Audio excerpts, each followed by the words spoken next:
Ihr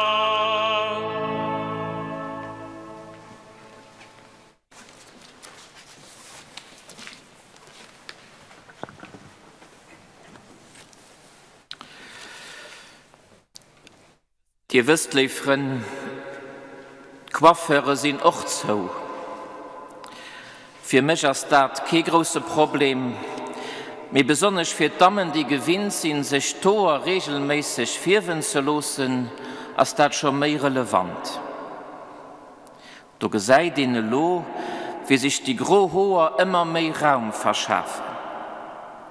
Die eigentlich Vorricht könnt los mir sicher und den Dach.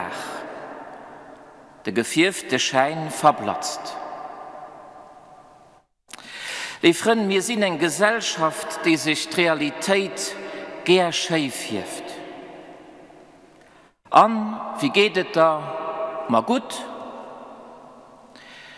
Kein hat Lust, einem anderen seine wirklich Befindlichkeit einfach so ob Neues zu bannen.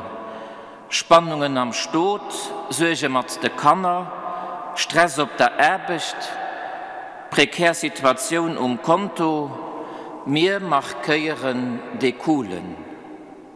Wir wären der Schein. Alles top.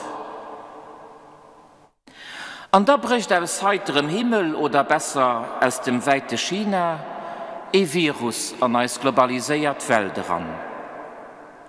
Und so unscheinbar hier noch ist, drückt mit voller Brutalität eine andere Wirklichkeit ab. Wir sind verwundbar, wir sind fragil, wir sind ängstlich, weil wir auch viel zu verlieren.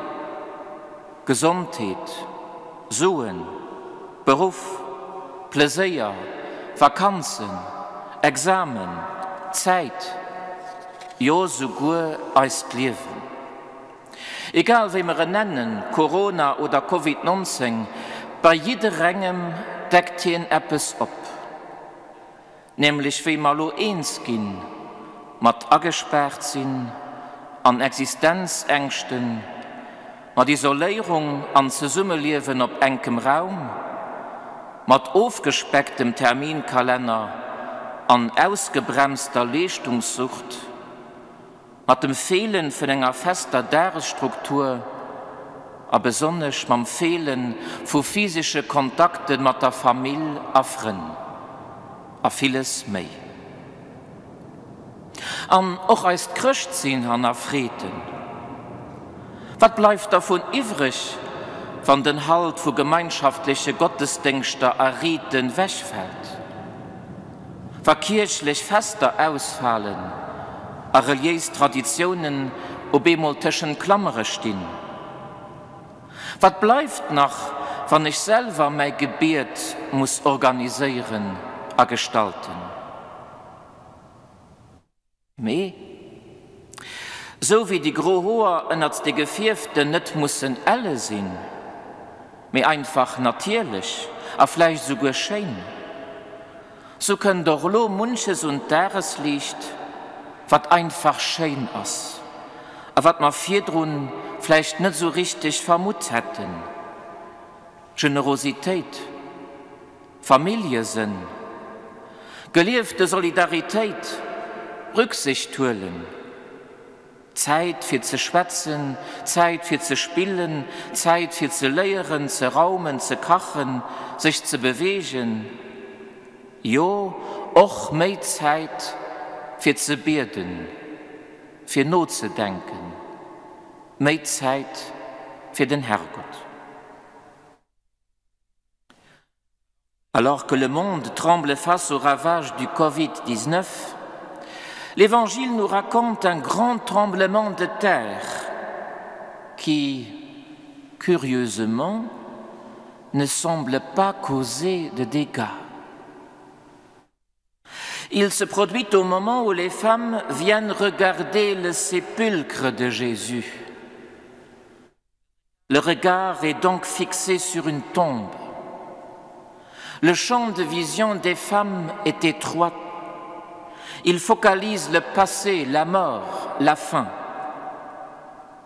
D'ailleurs, les images que nous présentent les caméras de ce monde sont souvent des images de la mort. Accidents de la rue, catastrophes naturelles, tueries et attentats, cercueil des victimes du virus, etc. Nous risquons, chers frères, chères sœurs, nous risquons de nous y habituer. Et pire, nous sommes amenés à croire fermement que la tombe est la dernière réalité à laquelle nous sommes affrontés. Car notre regard influence non seulement notre perception des choses, mais également nos convictions les plus profondes. Si notre vue s'arrête à la mort, notre pensée se ferme à l'espérance. Il faut déjà un tremblement de terre, il faut un ange qui roule la pierre, il faut une entrée et une sortie libre dans un sépulcre pour ouvrir les femmes à une autre réalité que celle des apparences. L'ange les invite d'abord à porter un regard nouveau sur la destinée ultime de Jésus. Il n'est plus là où les hommes l'ont mis. Il est là où Dieu son Père l'a voulu mettre. Il est dans la gloire d'une vie sauvée par l'amour. Ensuite, l'ange charge les femmes à annoncer ce message inouï. Il est ressuscité d'entre les morts. C'est le message qui réoriente leur vue sur la vie et qui libère des énergies nouvelles. Le message de Pâques, chers frères, chères sœurs, le message de Pâques perce les barrières de nos yeux pour dévoiler la dernière vérité de l'homme. Certes, nous sommes mortels, mais pas perdus.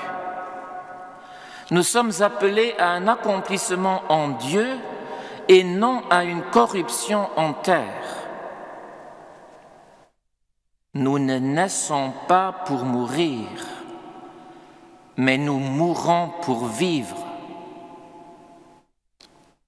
C'est une annonce joyeuse à partager. Et j'espère que vous n'avez pas oublié d'allumer votre petite bougie ce soir pour annoncer la victoire du Christ sur la mort, pour rendre grâce pour toutes celles et tous ceux qui apportent la lumière aux passions du Corona. Si vous l'aviez oublié, c'est jamais trop tard pour bien faire. C'est une annonce joyeuse à partager, c'est une bonne nouvelle à croire. Chères sœurs, chers frères, en ces temps de crise, nous sommes invités à nous laver souvent les mains pour nous protéger contre le virus. Mais cette nuit, nous sommes invités à nous plonger dans les sources de notre foi pour nourrir notre espérance. Le Christ est vraiment ressuscité. Le combat contre la mort est mené. La victoire est au Christ et grâce à lui, à l'homme. Amen.